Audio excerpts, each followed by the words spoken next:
లూకా సువార్త మొదటి అధ్యాయము 46 నుంచి కలిసి అర్థమైనదిగా నెమ్మదిగా చదువుకుందాం. అప్పుడు మరియా ఇట్లనెను, నా ప్రాణము ప్రభువును కనపరుచుచున్నది. ఆయన తన దాసురాలి దీన స్థితిని కటాక్షించెను. నా ఆత్మ నా రక్షకుడైన దేవుని యందు ఆనందించెను. సర్వశక్తిమంతుడు నాకు గొప్ప కార్యములు చేశాను గనుక ఇది మొదలుకొని అన్ని తరముల వారును నన్ను ధన్యురాలని అందురు. ఆయన నామము పరిశుద్ధం. ఆయనకు భయపడు వారి మీద ఆయన కనికరము తరతరములుండును. ఆయన తన బాహువుతో పరాక్రమములు చూపెను. వారి హృదయముల ఆలోచన విషయమై గర్విష్ఠులను చెదరగొట్టెను. సింహాసనముల నుండి బలవంతులను పడద్రోసి దీనులను ఎక్కించెను. ఆకలిగొనిన వారిని మంచి పదార్థములతో సంతృప్తి పరచి ధనవంతులను వట్టి చేతులతో పంపివేశాడు.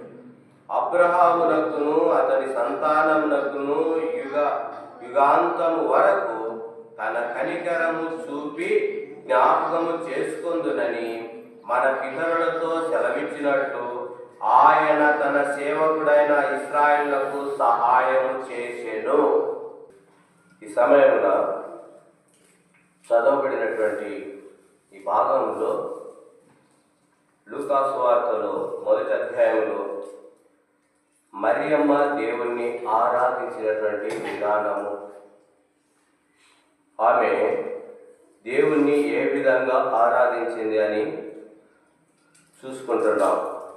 ఆమె ఆరాధించిన విధానం చూసినట్లయితే ఆమె తన కుమారుడుగా పుట్టనైనటువంటి యేసుక్రీస్తును ఇంకా గర్భంలో ఉండగానే ఆయనను ప్రభువుగా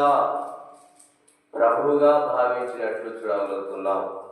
46 వచనంలో చూసినట్లయితే నా ప్రాణము ప్రభువును ఘనపరుస్తున్నట్టు చదువుతున్నాం. ఆరాధించుట, పూజించుట, ఘనపరచుట ఆరాధనలో ఒక భాగం. కాబట్టి మనం కూడా ఆయన సన్నిధికి చేరొచ్చినటువంటి మనము ఆయన ఘనపరచడానికి చేరువచ్చున్నాం. ఘనపరచుట ఏ విషయంలో ఘనపరచుట అంటే ఆయన గొప్ప దేవుడు అని చెప్పడం మాత్రం చాలదు, కానీ ఆయనకు ప్రాముఖ్యత కలుగజేసినప్పుడే ఘనపరిచిన వారం. మన పనులు ఎన్నున్నప్పటికీ కూడా ప్రభు సన్నిధికి సహవాసానికి సమయానికి వచ్చుట, లేకపోతే ప్రభు కొరకై కేటాయింపబడినటువంటి సమయం ప్రభు కొరకై గడుపుట ప్రభువుని ఘనపరచుటలో ఒక భాగం. దావీదు రాజు అంటాడు 145వ కీర్తన మొదటి వచనంలో, రాజువైన నా దేవా నేను నిన్ను ఘనపరచెదను. తానే ఒక రాజు అయినప్పటికీ కూడా ఆ రాజు ఘనత పొందుతున్నప్పటికీ కూడా తనకంటూ ఒక రాజు ఉన్నాడని గ్రహించి ఆ రాజును ఘనపరుస్తూ వచ్చాడు. అన్నింటిలో ఆయనకు ప్రాముఖ్యత కలగజేసేవాడుగా ఉన్నట్టు చూస్తున్నాం. మరియమ్మ ఆరాధించినటువంటి విధానంలో మొట్టమొదటి అంటే ఘనపరచుట హెచ్చించే విషయంగా చూడగలుగుతున్నాం. ఆయన ప్రాముఖ్యమైనటువంటి వాడు అని చెప్పగలిగినట్లు చూడగలుగుతున్నాం. ఇంకా ఘనపరచుట మాత్రమే కాదు, కానీ ఆమె ఆనందముతో ఇంకా ముందుకు చదువుకుంటూ వస్తే మనం చదివినటువంటి 41వ కీర్తన 46 నుంచి 55 వచనాల వరకు దాదాపు 10 వచనాల్లో ప్రభువును ఆరాధించినటువంటి విషయాలు చూసినట్లయితే 48వ వచనం చదవండి. నా ఆత్మ నా రక్షకుడైన దేవుని యందు ఆనందించెను. ఆనందముతో ఆరాధిస్తూ సంతోషం, చెప్పనాశక్యమైనటువంటి సంతోషము కలిగి ఉండి సంతోషంతో ఆయన ఆరాధిస్తూ ఉన్నట్టు చదువుతున్నాం. ఆరాధనలు కూడా ఇంకా నెమ్మదిగా కలవరంతో ఉండటం కాదు, కానీ అలాంటి వారు ఏ విధంగా ఆరాధించగలుగుతారు? దేవుడు అనుగ్రహించినటువంటి సంతోషం. ఏమి సంతోషం? దేవుని ఇంట్లోకి చేరి రావడమే గొప్ప సంతోషం. పనులు ఎన్నున్నప్పటికీ నన్ను ఈ దినంలో నీ సన్నిధిలో నీ ప్రజలని చెప్పబడేటువంటి వారి మధ్యలోకి నన్ను నడిపించినటువంటి ఉద్దేశమును బట్టి నేను సంతోషిస్తున్నాను. వెలుపల ఎన్ని ఉన్నప్పటికీ కూడా అవి మరణా చేసుకోవచ్చు. కాబట్టి ఈ సంతోషం గురించి కీర్తనకారుడు చూడండి, 33వ కీర్తన మొదటి వచనం. 33వ కీర్తన మొదటి వచనం.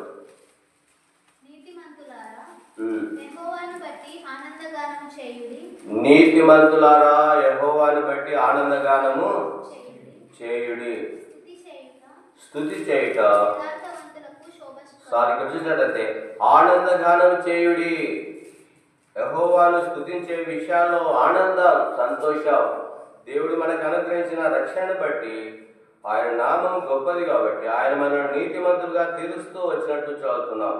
పైన 11వ వచనంలో చూస్తాం, 32:11. నీతిమంతులారా యెహోవాను బట్టి సంతోషించుడి, సంతోషించుడి. ఆయన మన యొక్క చేసినటువంటి వాటన్నింటి బట్టి యథార్థ హృదయులారా మీరందరూ ఆనందగానం చేయుడి. సంతోషం. ఏమి సంతోషం అంటే, నా ప్రభు నా కొరకై చేసిన రక్షణ కార్యం, నా ప్రభు నా కొరకై సిద్ధపరిచినటువంటి రక్షణ, నా కొరకై నా ప్రభు చేసినటువంటి వాటిని వర్ణించే విషయాల్లోనే సంతోషించేటువంటి వారంగా ఉండాలి. హబక్కు చూస్తాం, ఏమీ లేకపోయినా పర్వాలేదు, నా చూడండి నా రక్షణకర్త అయినటువంటి నా దేవుని యందు నేను ఈ ఆనందం ఆరాధనలో ఒక భాగం. మనం చూస్తున్నటువంటి వాళ్ళు కూడా వీళ్ళు ఉన్నటువంటి సంతోషం ఇది ఎక్కడి నుంచి కలుగుతుందో, మేము కూడా ఈ సంతోషం కావాలంటే వీరి దేవుణ్ణి మేము కూడా వెంబడించాలి అనే రీతిగా ఉండాలి.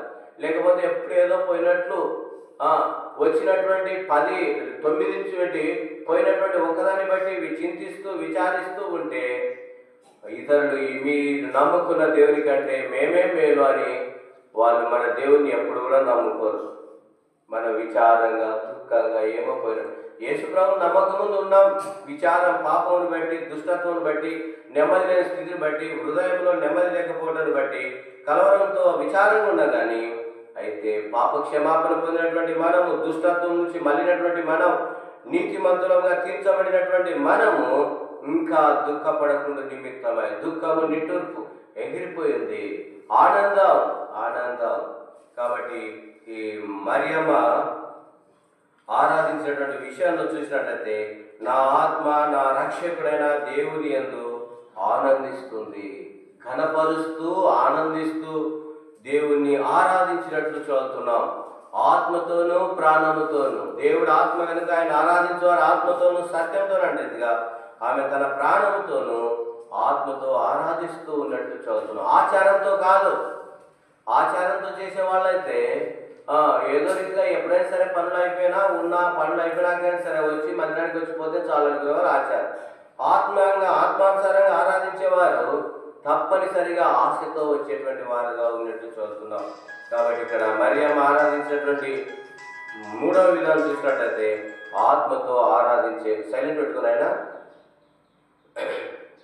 ఆత్మతో ఆరాధించిన విధానము 3 భాగాలు చూస్తున్నాం. ఘనపరచుల విషయంలోనూ మనం ఆయనకు కలుగజేసేటువంటి ప్రాముఖ్యతను చూపిస్తున్నది. రెండవదిగాను ఆనందం. ఈ ఆనందం పంట పండినటువంటిది కాదు, ఉద్యోగం వచ్చినటువంటిది కాదు, ఇంకా ఏదో అనుకున్న దొరికినటువంటిది కాదు. కానీ ఇది చెప్పనాశక్యమైన మహిమాయుక్తమైన సంతోషం. ఏ మనుషులు అనుగ్రహించినటువంటి మహా ఆనందం, మహా సంతోషకరమైన సువార్త మనం విని పొందుతున్నటువంటి సంతోషం. ఆరాధించడానికి చూడడానికి హృదయంలో విచారం ఉంటే ఆ ఆరాధన దేవునికి అంగీకారంగా ఉండకపోవచ్చు.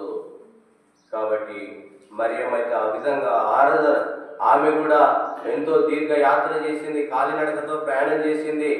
అయినప్పటికీ కూడా అబ్బా అమ్మ అనుకుంటూ మూలుగుతూ ఉండలేదు. కానీ ఆ శుభవచనం విన్న వెంటనే ఆమె చెప్పినటువంటి ఎలిజబెతమ్మ చెప్పిన వెంటనే ఆమె సంతోషంతో, అంతవరకు ఇంకా ఏమన్నా ఆలోచన సందేహం ఉండదేమో, నీకు అనుమానం ఉందా, ఇప్పుడే పోయి మీ బంధువురాలు 6వ మాసము గర్భం ధరించినది వృద్ధాప్యం అందు పోయి చూడమంటే, అయితే అయినా నువ్వు చెప్తున్నావు నేను పోయి చూస్తా అని చెప్పి చూడడానికి ప్రయాణం అయింది. అక్కడికి వెళ్ళింది, చూసింది.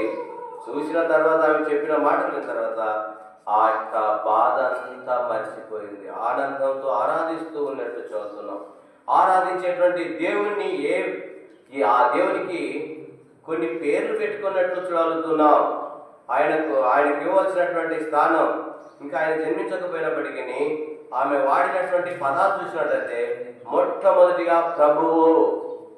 ఆమెకు ఆయనను ప్రభువుగా భావించింది. కుమారుడిగా పుట్టనైనటువంటి క్రీస్తును ప్రభువుగా భావించినట్లు చూస్తున్నాం.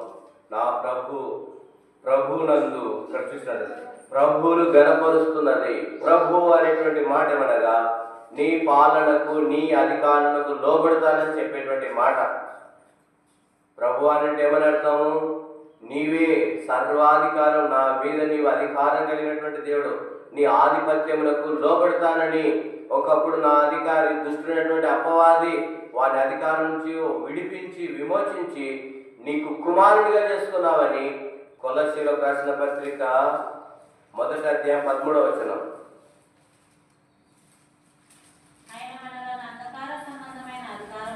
అంధకార సంబంధమైన అధికారము నుండి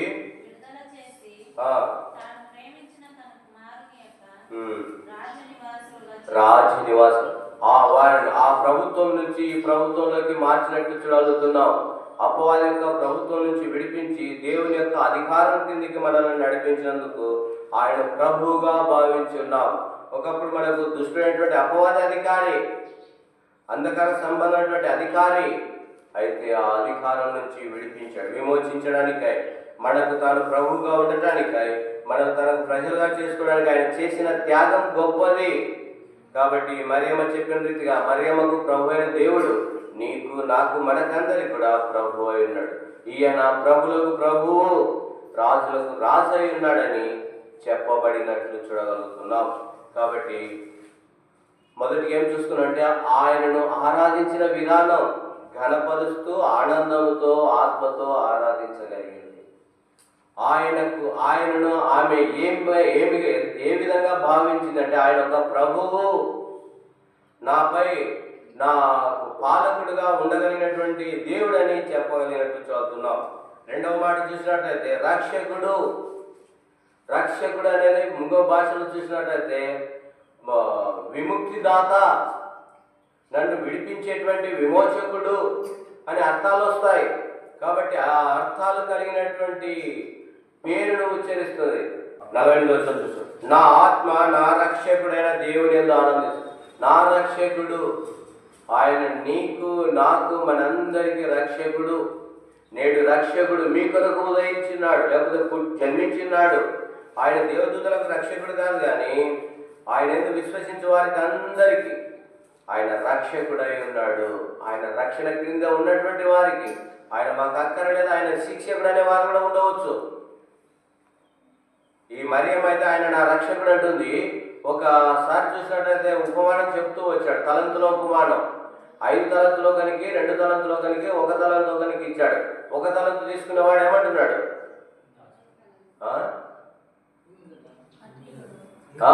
నువ్వు శిక్షిస్తావని, కఠినుడవని, పెట్టని చోట కోసుకునేవాడవని శిక్షకుడిగా భావించాడు. ఆయన రక్షించుటకు వచ్చి ఉన్నానని ప్రభువైన యేసుక్రీస్తు చెబితే ఈ అతనిలో ఉన్నటువంటి కఠినత్వం బట్టి, సోమరితనం బట్టి, లేక ఇంకా ఏదో అపవాది యొక్క అధికారం కింద ఉండటాన్ని బట్టి అతని దృష్టికి ఏమైందంటే నువ్వు శిక్షకుడవు, కఠినుడవు, ఆ విధంగా కనబడుతూ ఉండొచ్చు. కాబట్టి మనకైతే ఆ విధంగా ఆయన రక్షకుడు. ఏం రక్షిస్తున్నాడు? మమ్మల్ని శిక్షిస్తున్నాడంటే శిక్షణ తర్వాత రక్షణ ఉంది. తాను ప్రేమించిన కుమారుణ్ణి ఏం చేస్తాడు? గద్దించి శిక్షించును. ప్రేమ ఉంది కాబట్టి ఆ ప్రేమను శిక్ష రూపకంగా చూపిస్తున్నాడు. ప్రేమ లేకపోతే పోతే నాకేమొచ్చిందని వదిలిపెడతాడు. కానీ మన ఎడల ఆయన ప్రేమ కలిగి ఉన్నాడు కాబట్టి ఆ ప్రేమను శిక్ష రూపంలో చూపిస్తాడు. శిక్షించిన తర్వాత భవిష్యత్తులో మంచి స్థానం కలిగి ఉండాలని. చాలే ఇంత మాటకు నేను మందిరానికి వస్తున్నా చాలే అనుకుంటే మనం అనుకుంటావు, కానీ దేవుడు ఆ విధంగా అనుకోడు. నువ్వు మందిరానికి వస్తున్నా చాలదు, కానీ నువ్వు మంచి బోధకుడు అయి ఉండాలి, మంచి సువార్తకుడు అయి ఉండాలి, లేకపోతే మంచి ప్రార్థన పరుడు అయి ఉండాలి, నువ్వు మంచి ఇంకో స్థానం కలిగి ఉండాలని దేవుడు మనకు శిక్షిస్తూ ఉంటాడు. కానీ మనం అనుకుంటాం చాలులే అనుకుంటాం. ఆత్మ విషయాలే చాలనుకునేది, లోక విషయం చాలనుకోం. ఇంకా ఇంకా ఇంకా తృప్తి లేని జీవితం, ఒకప్పుడు అప్పులు ఉన్నటువంటి వ్యక్తి అప్పులు తింటే చాలు అనుకుంటారు. అప్పులు తిన్న వ్యక్తి తర్వాత కొంచెం మిగిలితే చాలు అనుకుంటాం. అప్పుడు వేలు మిగిలితే చాలు అనుకుంటారు. లక్షల కాడికి కూడా కాగడు. కాబట్టి తృప్తి లేకుండా దేవుడు మన విషయమై మనం ఆత్మీయంగా ఆత్మ సంబంధ విషయాల్లో ఎదగాలని మనను శిక్షిస్తున్నట్టు చదువుతున్నాం. ఆయన శిక్షిస్తున్నప్పటికీ మనకైతే ఆయన రక్షకుడు. ఏం చూసుకుంటున్నాం? ఆయనను మరియమ్మ ఏ విధంగా భావించిందంటే ఆయన ప్రభువుగా భావించింది. రెండవదిగా రక్షకుడిగా భావించి రక్షకుడిని గ్రహించింది. ఆ రక్షణ కార్యం ఎప్పుడో జరుగుతుంది, సిలువలో. ఇంకా ఆ సిలువ వేయబడలేదు, ఇంకా జన్మించలేదు. అయినప్పటికీ కూడా రక్షించేటువంటి దేవుడు అని తెలిసింది. పాపులను రక్షించడానికి క్రీస్తు యేసు లోకంలోకి వచ్చిన వాక్యం నమ్మదగినదని అపోస్తలుడైన పౌలు చెప్పినట్టు చదువుతున్నాం. అయితే ఆ భావం ఆమె భావించి నా రక్షణకర్త అయినటువంటి నా రక్షకుడైన దేవుని యందు నేను ఆనందించుచున్నాను. ఆయన ప్రభువుగా భావించింది, రక్షకుడిగా భావించింది, దేవుడుగా కూడా భావించింది. ఇక్కడ చూసినట్లయితే నా దేవుని యందు, ఇదే 40 వచ్చిన చూస్తాం, దేవుని యందు ఆనందించుతున్నది. దేవుడు రక్షకుడు వెంటనే దేవుడు అనేది గొప్ప పేరుగా ఉన్నట్టు చదువుతున్నాం. దేవుడు ఒక్కడే, దేవునికి నరులకు మధ్యవర్తి ఒక్కడే. ఈ రక్షకులు మస్తులుంటారు. న్యాయాధిపతుల గ్రంథంలో చూసినట్టయితే మాకు ఒక రక్షకుని దయచేయమని వేడుకున్నారు, ప్రార్థించారు. వాళ్ళ ప్రార్థనను ఆలకించి వారు ఎవరి చేత బానిసత్వం కింద ఉన్నారో ఆ బానిసత్వం చూపించడానికి ఒక్కొక్కసారి ఒక్కొక్క రక్షకుని లేపుతూ వచ్చాడు. ఆ రక్షకుడు వచ్చి రక్షించిన తర్వాత ఆ రక్షకుడు బ్రతుకున్నంత కాలం దేవునికి దాసులుగా ఉన్నారు. ఆ రక్షకుడు మరణించిన మరణించిన తర్వాత మరణాయమైపోతారు, వాళ్ళు భ్రష్టులు అయిపోతారు. భ్రష్టత్వంలో ఉండి మళ్ళీ దాసత్వంలోకి వెళ్ళిపోతారు, మళ్ళీ మొదలు పెడతారు. కాబట్టి న్యాయాధిపతి గ్రంథం అంతా రక్షకులను అడుగుతూ వచ్చారు, అనుగ్రహిస్తూ వచ్చారు. దేవుడు మాత్రం మాకు ఒక దేవుడిని దయచేయమని అడగడానికి వీలేదు. దేవుడు ఆయనే, దేవుడు ఒక్కడే, దేవుడు ఒక్కడే. కాబట్టి ఆమె ఆయన దేవునిగా భావించినట్లు చూడగలుగుతున్నాం. మన జీవితంలో కూడా మనకు ఈ లోకంలో ఎన్నైనా ఉండొచ్చు, ఏమైనా ఉండొచ్చు, కానీ మన దేవుడు అపోస్తలుడైన పౌలు అంటాడు, ఏమంటాడు? దేవతలు అనబడిన వారు ఎంతమంది అయినా ఉండవచ్చు, దేవుడు మాత్రం ఒక్కడే. దేవతలు ఎంతమంది ఎందుకుంటారు? మనం కూడా దేవుడు ఒక్కడే కదా, దేవత కూడా ఒక్కడే అని అట్లాడడానికి వీలేదు. దేవత అంటే మంచి మంచి మర్యాద కలిగి కనికరము దయ చూపించేటువంటి వ్యక్తిని అమ్మ నువ్వు దేవత లాంటి తల్లి అంటారు చూడు. అలాంటి దేవతలు ఎంతమంది ఉండొచ్చు, కానీ దేవుడు మాత్రం ఒక్కడే. చూడండి, ఆ మాట అర్థం మనకి ఇంతకుముందు పరిచయమైనటువంటి మాటనే.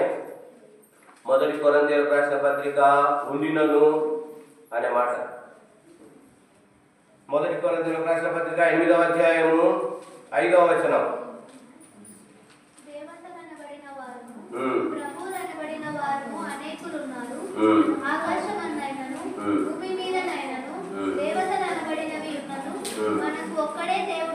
చాలు, ఇప్పటికే యేసు ప్రభువును లేకపోతే మనందరికీ దేవుడైనటువంటి ఆ దేవుణ్ణి ఆరాధించేటువంటి దేవుణ్ణి 3 పేర్లు పెట్టుకున్నది. ఏమని? మొదటిగా ప్రభువుగా భావించింది, రెండవదిగా రక్షకుడిగా భావించింది, మూడవదిగా చూసినట్లయితే కనుక దేవునిగా భావించింది. మనకైతే దేవుడు ఆయన ఎవరంటే, దేవుడు అంటే ఎవరంటే సమస్తం కలుగజేసిన వాడు. దేవుడు అంటే ఎవరంటే ఆది నుంచి ఉన్నటువంటి వాడు. దేవుడు అంటే ఎవరంటే జన్మం మరణం లేనటువంటి వాడు, నిత్యత్వం ఉన్నటువంటి వాడు. కాబట్టి ఈ మరియమ్మ ఆరాధించిన విషయంలో చూసినట్లయితే దేవునిగా భావించినట్లు చూడగలుగుతున్నాం. కాబట్టి మనం కూడా దేవుడు మనకు ఉండకూడదు. అయితే దేవుళ్ళని పెట్టుకుంటూ వస్తారు. మళ్ళా ఎట్లా వస్తారు? ఫిలిప్పీలకు రాసిన పత్రికలో 3వ అధ్యాయంలో ఒక దేవుడు ఉన్నాడు. ఏ దేవుడు? పాప చెప్తుంది పదవులు. కడుపే దేవుడు. వండుకున్న వచ్చేటప్పుడు పిల్లలు తినిపోతాయేమో, తినిపోదాం అనేటువంటి వారు ఉంటారు. తిన్నాక తర్వాత నిద్ర వస్తుంది. ఇంకా ఏ దేవుడు లేడు. ఇలాంటి దేవతలు కొన్ని ఉంటాయి. కొందరికి వాళ్ళ బలమే వాళ్ళకు దేవుడు. ఆడున్నాడు దేవుడు, దేవుడు ఆడున్నాడని వాళ్ళు బలాన్ని నమ్ముకునేటువంటి వారుగా ఉంటారు. అయితే మనకైతే బలమైన తిండి అయినా అవన్నీ తర్వాతనే. దేవుడే బలం ఇచ్చేవాడు, దేవుడే మనకు కావాల్సినటువంటి తృప్తినిచ్చేవాడు, దేవుడే. తిని తృప్తి పొందుతామనుకోవడానికి వీల్లేదు. తిని బేదలు పెట్టేటువంటి వారు ఉండవచ్చు, తిని అరగని వారు ఉండవచ్చు.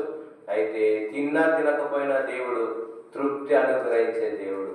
కాబట్టి ఈమె భావించినటువంటి మాటలు ప్రభువు, రక్షకుడు, దేవుడు. ఇంకా మాట చూసినట్లయితే సర్వశక్తిమంతుడు. ఎవరైనా సర్వశక్తిమంతుడు. ఆయనకు మించిన శక్తి ఎవరికి లేదు. అన్నిటికి మించిన శక్తి కలిగినటువంటి దేవుడు ఆయన.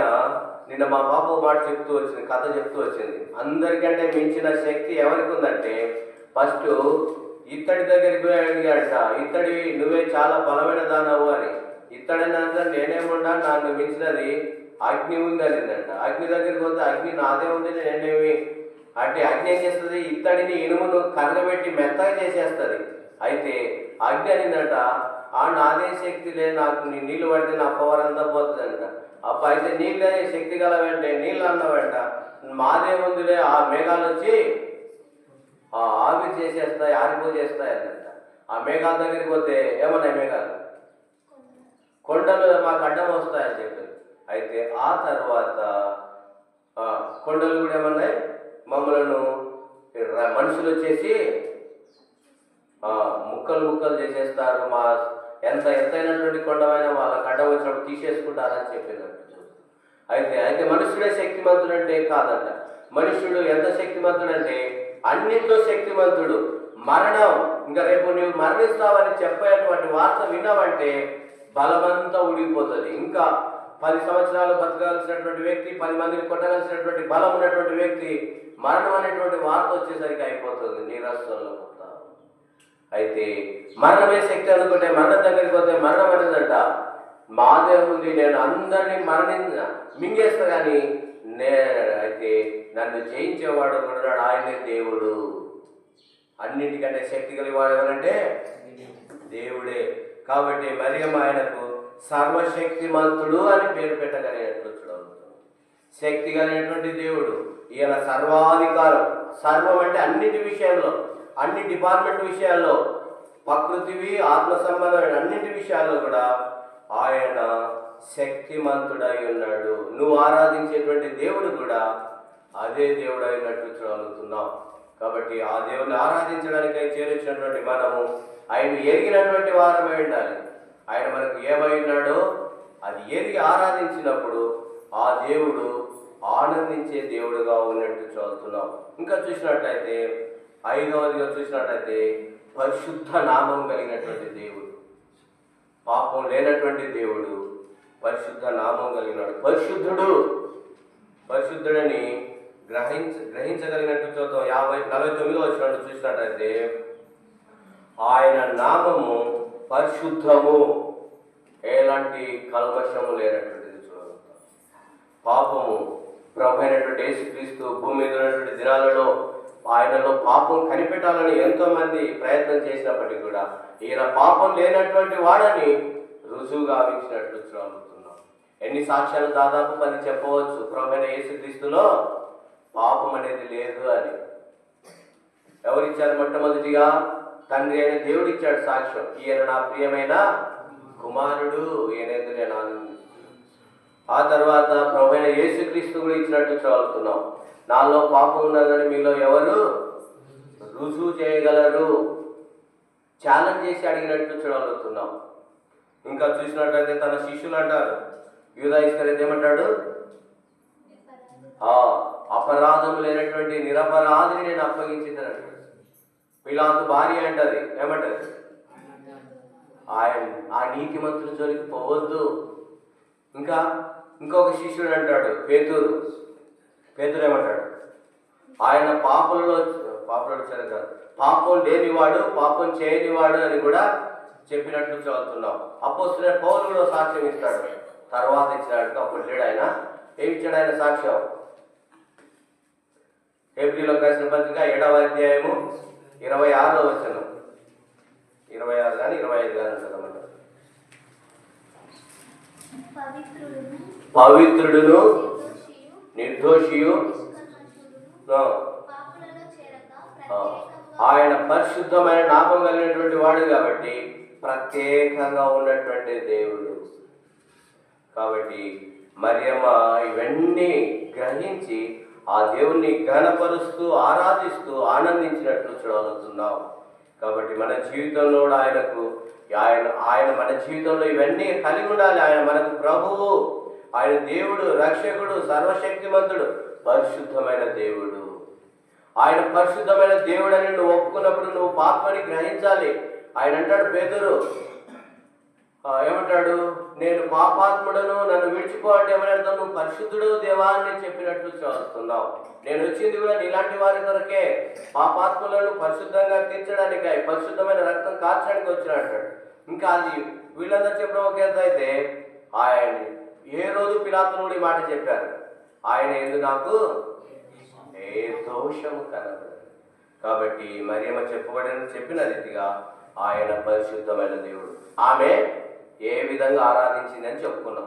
ఆయనను ఘనపరిచింది, గౌరవించింది, ఇంకోటి ఆనందించింది, ఆత్మతో ఆరాధించింది.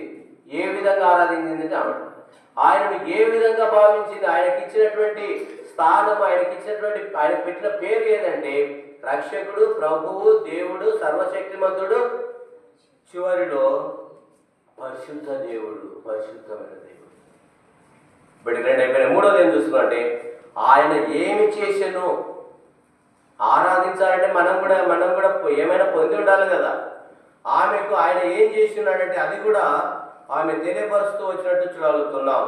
మొట్టమొదటిగా చూసినట్టయితే 47వ వచనం, ఆయన తన దాసురాలి దీనస్థితిని కటాక్షించెను, నన్ను కటాక్షించెను, నాకు తన కనికరమును కటాక్షము చూపించానని చెప్పినట్టు చూడగలుగుతున్నాం.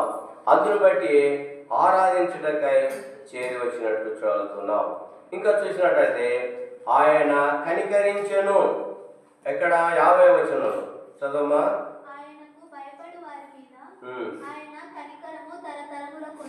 ఆయన కనికరం కలిగినటువంటి దేవుడు, ఆయన కనికరం చూపించినట్టు చూడగలుగుతున్నాం. కరుణామయుడు, దయగలిగినటువంటి దేవుడు. కటాక్షం అనగా దానికి దీనికి కొంచెం తేడా ఉండొచ్చు, కాబట్టి 2 వేరు పదాలు అవుతాయి. కటాక్షించెను, కనికరించెను. ఇంకా చూసినట్లయితే గొప్ప కార్యములు చేసెను. గొప్ప కార్యం, గొప్ప దేవుడు తన గర్భములో ఉద్భవించడం గొప్ప కార్యం. ఆ దేవుడు గొప్ప దేవుడు కాబట్టి గొప్ప కార్యములు చేసినట్లు ఆమె భావించినట్లు చూద్దాం. ఆరాధించడానికి కారణం ఏమంటే సర్వశక్తిమంతుడు నాకు గొప్ప కార్యములు చేశాను.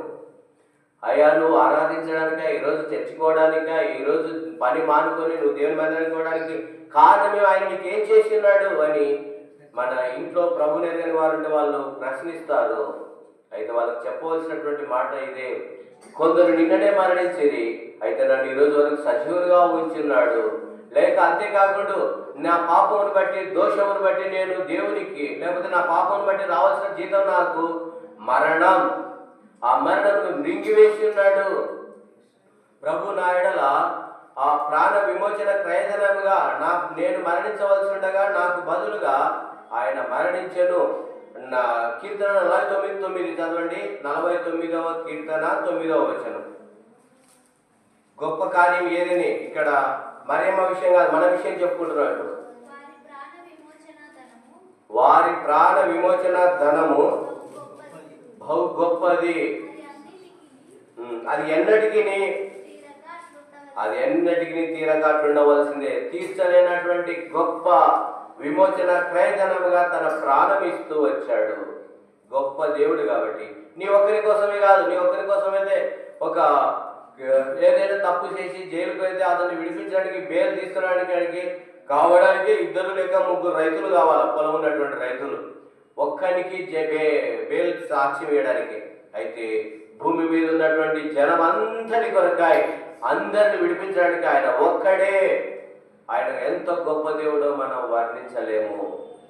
అయితే అందరిని విడిపించడానికి, విమోచించడానికై ఆ తన ప్రాణం ఇచ్చినట్లు చూద్దాం. మన కొరకు చేసిన గొప్ప కార్యం ఏదంటే అదే. కానీ అది తప్ప అన్ని చెప్తాం. ఏం చెప్తాం అంటే దేవుడు నీకు ఏం చేసినాడంటే నాకు మంచి ఆరోగ్యం ఇచ్చినాడు, జ్వరం వచ్చినప్పుడు పోయింది, తలలోకి పోయింది, చెప్తే మా పాప ఆలిముత్యం అవార్డు పొందించింది, దేవుడు ఏం చేసినాడు, ఆడ సీట్ వచ్చింది, ఇవన్నీ దేవుడు చేసిన గొప్ప కార్యాలు. అవి గొప్ప కార్యాలని వాటిని మించిన గొప్ప కార్యం ఏమంటే మన ప్రాణము పాతాళానికి వెళ్ళకుండా నిమిత్తమై ప్రభు రాజ్యం పరలోక రాజ్యానికి చేర్చున్నట్లు ప్రాణ విమోచన క్రయధనంగా తన ప్రాణమును మన ప్రాణానికి బదులుగా పెట్టి విమోచించేది గొప్ప కార్యం. ఇది ఏ సహోదరుడు చేయలేటువంటిది. అందరూ పాపం చేశారు కాబట్టి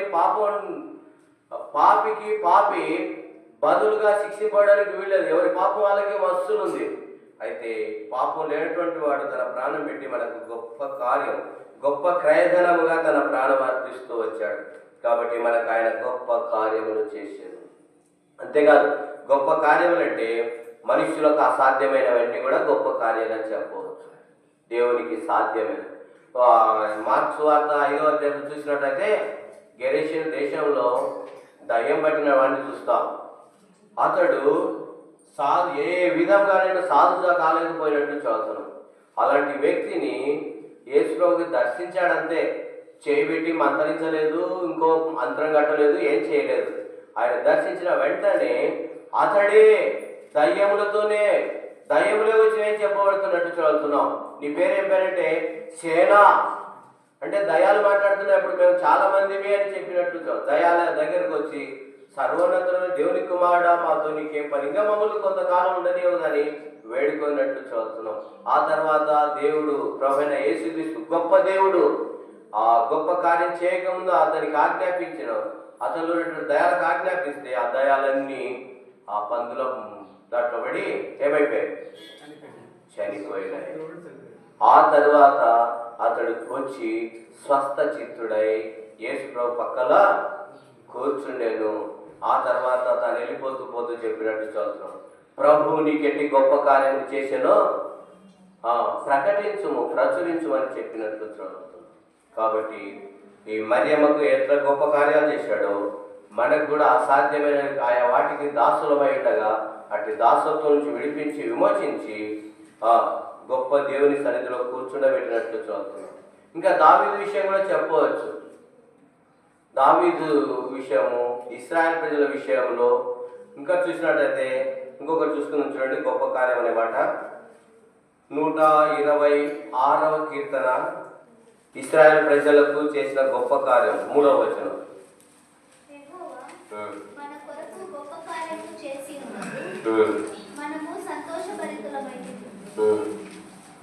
అంటే ఇక్కడ చూసినట్లయితే మన కొరకు ఎన్ని గొప్ప కార్యములు చేసానో, గొప్ప కార్యములు చేశాను. కాబట్టి మరియమ్మ ఆరాధించడానికి దేవుడు నాకు గొప్ప కార్యములు చేశాను. గొప్ప దేవుడు, ఆ గొప్ప దేవుడు తన గర్భంలో ఉద్భవించాలని ఎంతో మంది ఎదురు చూస్తూ వచ్చారు. కానీ ఆమెకి ఆ భాగ్యం దక్కినట్టు చదువుతున్నాం. కాబట్టి ఆమె ఈ మాటను బట్టి వర్ణిస్తూ ఉన్నట్టు చదువుతున్నాం. ప్రభు నాకు గొప్ప కార్యం చేశాను. కాబట్టి మన ఎడల కూడా చేసిన గొప్ప కార్యం, గొప్ప దేవుని గణపరిచే ఉద్దేశం మనకు కలిగి ఉండాలి. కానీ గొప్ప కార్యములు ఎన్నో ఏం చేసి ఉన్నాలే అని మనకంటే గొప్పలను చూసుకొని మనకు ఆ స్థానం లేదనుకుంటే కనుక దేవుడు మనకేం చేయనట్లే. అయితే మనకంటే కిందలను చూసుకోవాలి, మనకంటే తక్కువ వాళ్ళని చూసుకొని అతిశయించడానికి కాదు, గర్వించడానికి కాదు, కృతజ్ఞత కలిగి ఉండటానికి. మళ్ళీ వాళ్ళకంటే బాగుండమని మనం గర్విస్తే కనుక అది పెద్ద రోగముగా. కాబట్టి మరియమ్మ దేవుణ్ణి ఆరాధించడానికి, మరియమ్మకు దేవుడు చేసినటువంటి మేలు ఏమంటే కనికరింపబడింది, దీనస్థితిలో కటాక్షింపబడింది, గొప్ప కార్యం చేయబడింది. ధన్యురాలు, ఇది మొదలుకొని నన్ను అన్ని తరాల వారేమంటారట, ధన్యురాలు, ధన్యురాలు అయినట్టు చదువుతున్నాం. ఆమెనే కాదు, ప్రభువైన యేసుక్రీస్తునందు విశ్వాసం ఉంచినటువంటి మనం కూడా ధన్యులం. ఈ ధన్యత గొప్ప భాగ్యం. లోకస్తులకు చాలా మందికి ధన్యత లేకపోయినట్టు చదువుతున్నాం. వాళ్ళకు ఉండొచ్చు మస్తులు సంపాదన, ఎంత సంపాదన ఉన్నా నెమ్మది లేని స్థితి. యేసు ప్రభు నమ్ముకొనబడేది గొప్ప ధన్యత. కాబట్టి ఇక్కడ మరియమ్మ అన్ని తరముల వారు ధన్యులు అన్నట్టుగా మన అన్ని తరముల వారు కదని అన్ని స్థలాలలో చెప్పేదట, నీకేమి ధన్యుడవు. యేసు ప్రభు మనకు అనుగ్రహించినటువంటి ధన్యత ఎంతో గొప్పది. గొప్ప దేవుడు మన ఎడల చేసినటువంటి కార్యము ఎంతో గొప్పదిగా ధన్యత అనుగ్రహించినట్టు చదువుతున్నాం. ఇంకా ఎవరికంటే ధన్యులో మనము? మరియమ్మ కంటే కూడా ధన్యులమే చెప్పాలి. మరియమ్మ కొరకు అప్పటికి ఇంకా ప్రాణం పెట్టలేదు. మరియమ్మ కొరకు ప్రాణం పెట్టకముందే నన్ను ధన్యురాలంటారు నిన్ను మోసినందుకే అని. అయితే మన కొరకు అయితే ప్రభు అయినటువంటి యేసుక్రీస్తు శిలువలో ప్రాణం పెడుతూ వచ్చాడు. అయితే ఆ శిలువ రక్తం చేత మన ప్రతి పాపం కడిగి పవిత్రపరచాలి. కాబట్టి మనం మరీ ధన్యులం. తోమా కంటే కూడా ధన్యులం. ఎంత ధన్యులం అమ్మా? తోమా 3.5 సంవత్సరాలు యేసు ప్రభువును వెంబడించి ధన్యుడైతేనేమో ఆమె చూసి శిలువలో పొందినటువంటి గాయాలను చూసి నమ్మినటువంటి అతని కంటే కూడా మనకు యేసు ప్రభు ఇచ్చినటువంటి బిరుదు ఏమంటే మరీ ధన్యులు. నేడు యేసు ప్రభు నమ్మినటువంటి మనం కూడా ధన్యులం. కాబట్టి ఈ ధన్యత ఇచ్చినటువంటి దేవునిని మనము స్తుతించవలసినటువంటి వారంగా ఉన్నాం. కాబట్టి ఇంకా చూసినట్టయితే ఆమె ఎట్లా ధన్యురాలైందంటే ఆమెకు 3 ప్రత్యేకమైనటువంటి బిరుదులు ఉన్నాయి. చూడండి 28వ వచనం. ఇదే అధ్యాయం ఎక్కడ చూడాల్సి వస్తుంది? లూకాసు వార్త 1వ అధ్యాయం 28వ వచనం.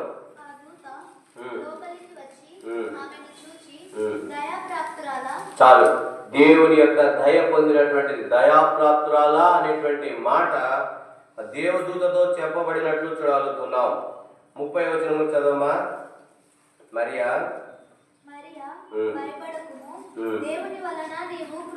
కృప పొందితివి.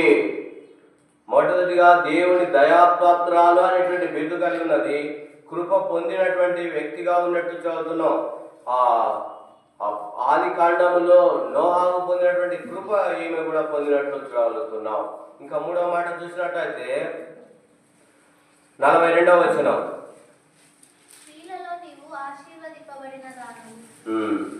చాలు. ఇక్కడ చూసినట్టయితే ఆమె దయాప్రాప్తురాలు, కృప పొందినటువంటి వ్యక్తి, ఆశీర్వదింపబడినటువంటి వ్యక్తి.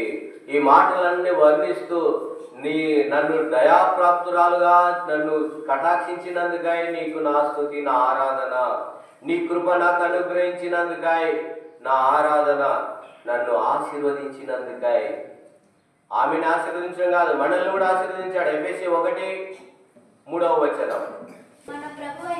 మన ప్రభు అయిన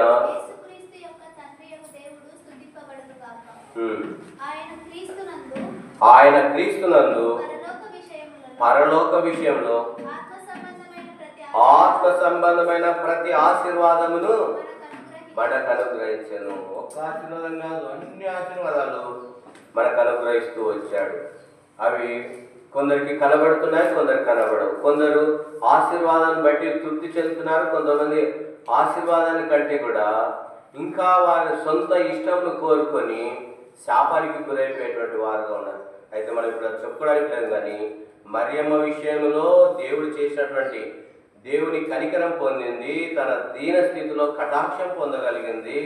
గొప్ప కార్యములు ఆమె ఎడలు జరిగి ఉన్నాయి. అదే రీతిగా ధన్యురాలు, చివరిగా జ్ఞాపకం చేసుకునేటటువంటి సహోదరి.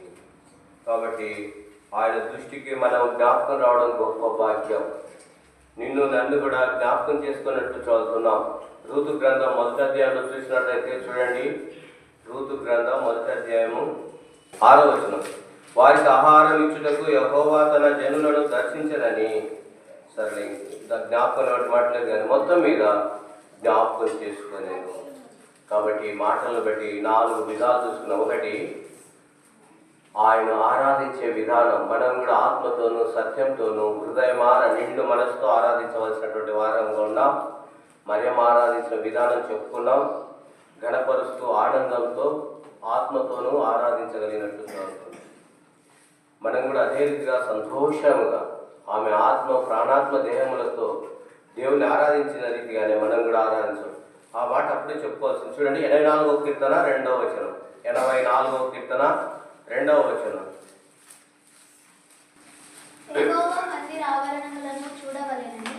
నా ప్రాణము ఎంతో ఆశపడుచున్నది, అది సొమ్మసిల్లుచున్నది. జీవము గల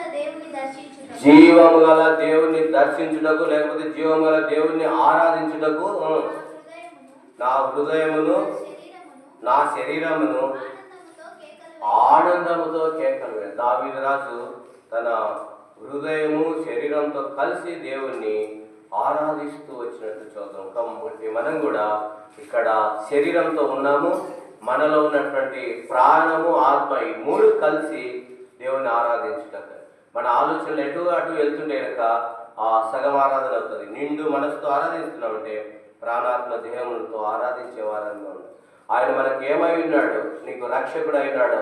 నా జీవితంలో నేను రక్షింపబడినప్పుడు నాకు ఆయన శాంతిమూర్తిగా సమాధానకర్తగా నా దృష్టికి నాకు ప్రత్యక్షమయ్యాడు. ఈ రోజు వరకు కూడా నాకు శాంతి నెమ్మది అనుగ్రహించిన దేవాన్ని కూడా పేరు కలిగి ఉన్నాను. కాబట్టి మరియమ్మ కొన్ని పేర్లు చెబుతూ వచ్చినట్టు చదువుతున్నాం.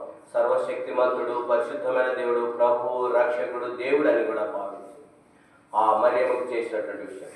మూడు విషయాలు చూసుకుందాం. ఆయన ఆరాధించే విధానము, ఆయన ఏమై ఉన్నాడు, ఆయన నీకేం చేసి ఉన్నాడు. ఇవి చేసి ఉండకపోవచ్చు కానీ అందరికి చేసింది మాత్రం ఒకటి, పాపం నుంచి విడిపించడానికై ప్రాణం పెడుతూ వచ్చాడు. నా కొరకై నీ ప్రాణం పెట్టినందుకై నేను నీకేమి ఇవ్వగలను? నా స్తుతి, నా ఆరాధన నా ప్రభువైన యేసుక్రీస్తు నామమున సమర్పించుకొంచున్నాను. ఆయన ఎవరంటే నీకు రక్షకుడు, నన్ను రక్షించుటకై ఈ లోకంలోకి వచ్చినటువంటి దేవా, నీకు నా స్తుతి, నా ఆరాధన. ఆరాధించే విషయం నీ ఇంకే విధంగా ఘనపరచు విషయంలో, ఘనపరిచి ఆరాధించి పూజించే విషయంలో జ్ఞానులు పూజిస్తూ ఆరాధించారు. కానీ మనం ఆ విధంగా కాకుండా ఆత్మతోనూ సత్యంతో ఆరాధించుటకై ప్రభు సాయం చేయను గాక.